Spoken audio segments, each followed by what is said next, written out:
Welcome to On the Spot Review. I'm going to review Unfriended, The Dark Web. It is a sequel to Unfriended from 2014. And I think the sequel does a lot of things better than the first movie, and I think it's a much more enjoyable movie. It's still a dumb movie at the end of the day. It still kind of has the same issues that Unfriended made. However, it did make some improvements where I had issues. The one thing I did not like about the first movie was that it had a supernatural twist with the devil or whatever in that movie. I don't really care for that. I don't really like supernatural stuff. The only kind of movie that gets away with that is the Conjuring series or whatever. So I didn't really care for that much for that in Unfriended, but in Unfriended Dark Web, it kind of focuses more on a hacker group, which I thought was a little bit more interesting and refreshing for the series, and to me it felt like that it should have done that from the beginning. It should have focused on that in the first movie, because it felt like it belonged in a movie like Unfriended, where it's all filmed on a computer screen. So the story follows a character who steals a laptop from this internet cafe. He takes it home. He starts to talk to his girlfriend who's deaf, and they try to incorporate sign language into the movie. It's nothing too deep or refreshing. It's just kind of nice to see a dumb movie trying something. It's like, oh wow, it's trying to put in sign language into this movie and incorporate it between the characters. So he's talking to her. He's talking to his friends in a Skype group chat as well. But as this is going on, he starts to notice some weird stuff going on. Like he noticed that there's 99 gigabytes of hidden files. There's a Facebook account that he doesn't recognize on it. And all this kind of stuff. As this is happening, this guy who used to own that laptop starts talking to him, saying, okay, I want my laptop back. You stole it. I want it back, or this person's going to die. And the main character's like, okay, I'll take it back to where I got it, and you can take it from there as long as you don't hurt anyone. And he's like, okay, that's fine, we'll do that. So instead, that's all he had to do. That's all the main character had to do, and the movie would have ended. But instead, the main character decides to fuck around on the computer and start digging in this guy's computer to see what's going on or whatever, to see what this guy's about. And he finds out that this guy is a serial killer. He records his victims and he gets paid to do it, called contributions. And he does it through a group called The Circle. And they all give him like millions of dollars to do it. And it's kind of dumb in that regard. Like, it's really dumb that a main character would hear this and be like, okay, all right. Well, actually, instead of doing that, I'm going to go through this guy's computer, see what's going on. It just didn't really make sense for the main character to do that after he knew who the guy was threatening him. It just wouldn't make sense. Like, if someone was threatening you, you would not go out of your way to go through the guy's computer. You'd probably just be like, okay, I'll give you the computer and just have it be that. But instead, he decides to dig in. The guy contacts him again, telling him, if you tell your friends any of this, I'm going to start killing them one by one until you're all dead. So he's trying to explain it to his friends because his friends knew enough to start like panicking. So he's trying to tell them, oh, it's a game, guys. Calm down and this and that, which is kind of a dumb excuse. But whatever.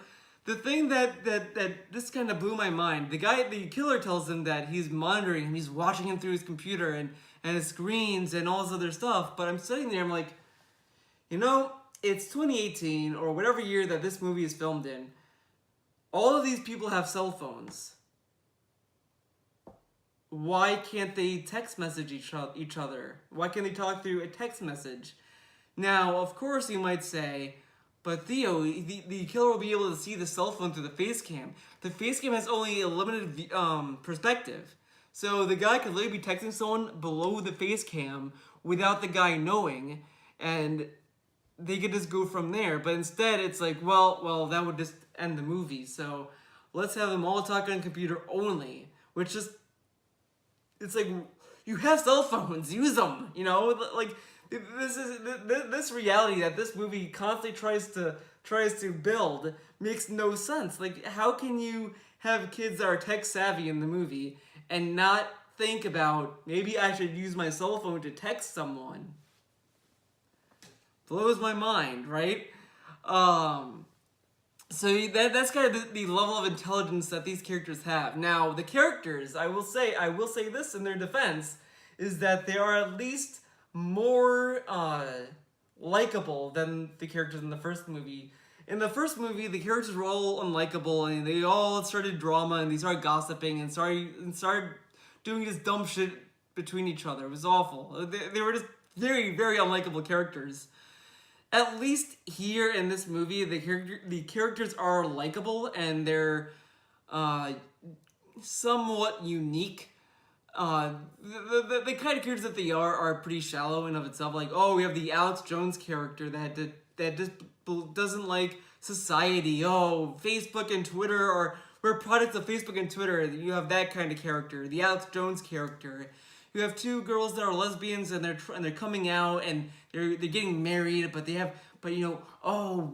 parents are just one group of parents are not okay with it. The other is okay with it, but except for the father, the mother is in the hospital, but the other girl's parents are against it. Oh man, and it's just kind of shallow issues between them, which is whatever, but. It doesn't really go any further than that. You have a deaf girl, which is pretty much just her character. She plays the deaf girl. You have a girl named Lex, or Lexi, or Lexer, whatever. She has as much personality as a table. She just kind of is there. You have a guy that knows how to record stuff on his servers. He has servers. He's a hacker, I guess.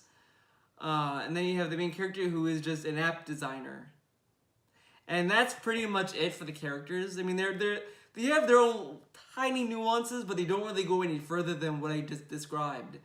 And that's kind of, whatever, but it's more than what the first movie gave us for characters, if I'm going to be honest about it. So that's the main characters you have in the movie. Then you have these hackers that call themselves Sharon, because of the River of Styx. That had that whole theme of Grim Reapers and stuff like that. They're whatever. They're just your typical antagonist in the movie. They just hack into your call. They do hacker stuff. They're a pretty good antagonist for this movie. I like them more than the demon from the first movie, and I just thought it was more interesting to see how they were killing the group ever so slowly. But my favorite death in the movie really has to be this one guy, the Alex Jones character. So the killer hacks into their group call, and he's showing them kind of how they're gonna kill them, whatever. The killer shows the process of it, which is just kind of okay. So the killer shows that he's getting clips from the guy's YouTube channel, and he's arranging a soundboard. Then you see the killer calling 911 with the soundboard, and it starts off with, "I had enough with police corruption." The police tells him what seems to be the problem, and he tells him, "I'm gonna go to a mall, and I'm gonna pack up my Second Amendment artillery." And the police are like, "Who's this?" And it ends with, "I'm Jeff Johnson, and it's a family name." And I just sat there, I was like, that is the funniest line to end on with a phone call. It just ends with, "It's a family name." So the phone call ends. The police are on their way to the guy's house because they thought it's a legit threat. So, I'm sitting there and I'm like, what's gonna happen? So that character decides to go up the stairs like this, so the police know that he's unarmed and doing this. The killer downloads a soundboard of a shotgun. So the police come in and the guy who's trying to get the guy killed plays the noise of the shotgun, and the police shoot him immediately. And I'm sitting there and I'm like, but there's really nothing clever about this scene, because the guy is walking towards the police like this. And yeah, the police hear a shotgun, but the guy that's walking up is unarmed. He has his hands up.